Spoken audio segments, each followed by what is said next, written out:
प्रधानमंत्री मोदी सियासत के अजेय योद्धा है। साल 2001 से लेकर अब तक 23 साल में मुख्यमंत्री से प्रधानमंत्री तक मोदी की लगातार ये 7वीं शपथ है। लगातार 4 बार उन्होंने गुजरात के मुख्यमंत्री के रूप में शपथ ली और उसके बाद लगातार 3 बार नरेंद्र मोदी भारत के प्रधानमंत्री के तौर पर शपथ ले चुके हैं। 7 अक्टूबर 2001 को पहली बार नरेंद्र मोदी ने गुजरात के मुख्यमंत्री की शपथ ली थी। उसके बाद 22 दिसंबर 2002 को दूसरी बार वो गुजरात के मुख्यमंत्री बने। 25 दिसंबर 2007 को नरेंद्र मोदी गुजरात के तीसरी बार मुख्यमंत्री बने और 26 दिसंबर 2012 को नरेंद्र मोदी ने चौथी बार गुजरात के मुख्यमंत्री पद की शपथ ली। उसके बाद मोदी भारत के प्रधानमंत्री बने 2014 में, जिसकी शपथ उन्होंने 26 मई 2014 को ली। 5 साल बाद 30 मई 2019 को नरेंद्र मोदी ने दूसरी बार पीएम पद की शपथ ली और अब नरेंद्र मोदी प्रधानमंत्री के रूप में लगातार तीसरी बार शपथ लेकर अपने रिकॉर्ड को और ज्यादा मजबूत बना चुके हैं। कि न हम हारे थे न हम हारे हैं। मैं नरेंद्र दामोदर दास मोदी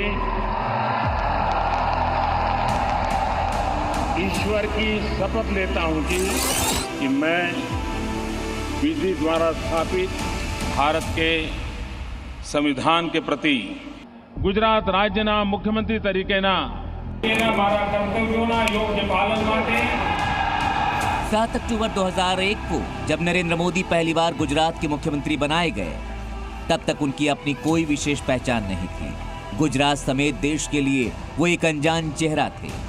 लेकिन कौन जानता था कि जब 1 साल 2 महीने के बाद गोधरा कांड और दंगे की आंच के बीच गुजरात विधानसभा का चुनाव होगा, तो उस चुनाव में जीत का सबसे बड़ा चेहरा नरेंद्र मोदी बन जाएंगे। देखो देखो कौन आया, देखो देखो कौन आया, भारत माता की। 182 विधानसभा सीटों वाले गुजरात में नरेंद्र मोदी ने बीजेपी को 127 सीटें दिलाई और कांग्रेस को सिर्फ 51 सीटें मिली। मोदी ने अपने दम पर बहुमत की सरकार बनाई और जब शपथ ग्रहण किया तो उस मंच पर बीजेपी के 3 बड़े नेता अटल बिहारी वाजपेयी, लाल कृष्ण आडवाणी और मुरली मनोहर जोशी भी मौजूद थे। मोदी ने वाजपेयी के पैर छुए, आडवाणी को झुककर नमन किया और जोशी ने उन्हें गले लगा लिया।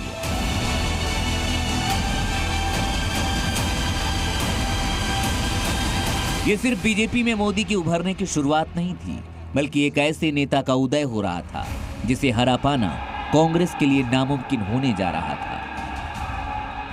साल 2007 में मोदी ने सीधे मुकाबले में कांग्रेस को दूसरी बार हराया और तीसरी बार सीएम बने। 2007 विधानसभा चुनाव में गुजरात की 182 सीटों में से 117 सीटें बीजेपी ने जीती और कांग्रेस के खाते में इस बार 59 सीटें आई। मोदी सरकार फिर से पूर्ण बहुमत की बनी। हिंदुत्व के साथ साथ मोदी के विकास मॉडल या कहें गुजरात मॉडल की चर्चा पूरे देश में होने लगी थी।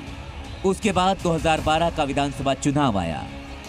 बीजेपी ने 115 सीटें जीत ली और कांग्रेस को 61 सीटें मिली। यानी मोदी की अगुवाई में लगातार तीसरी बार बीजेपी ने कांग्रेस को बुरी तरह हराया और इस बार मोदी चौथी बार गुजरात के सीएम बने। गांधीनगर के बाद अब तैयारी दिल्ली जीतने की थी, क्योंकि साल 2004 से लगातार कांग्रेस की अगुवाई वाला यूपीए गठबंधन केंद्र सरकार में था और बीजेपी विपक्ष से अपनी बारी का इंतजार कर रही थी। यहीं से मोदी राज्य की राजनीति से देश की राजनीति में एंट्री करते हैं। साल 2014 का लोकसभा चुनाव बीजेपी ने मोदी के नाम पर लड़ा और बीजेपी के इतिहास में पहली बार केंद्र में पूर्ण बहुमत की सरकार बनी। गुजरात के सीएम पद से इस्तीफा देकर नरेंद्र मोदी पहली बार प्रधानमंत्री बने। नरेंद्र दामोदर दास मोदी। और 2019 में भी मोदी ने 2014 के करिश्मे को दोहराया। बड़ी जीत के साथ कांग्रेस को नेपथ्य में भेज दिया। 2014 के लोकसभा चुनाव में जहां बीजेपी को 282 सीटें मिली, वहीं कांग्रेस को सिर्फ 44 सीटें मिली। 2019 में बीजेपी को 303 सीटें मिली तो कांग्रेस को सिर्फ 52 सीट मिली।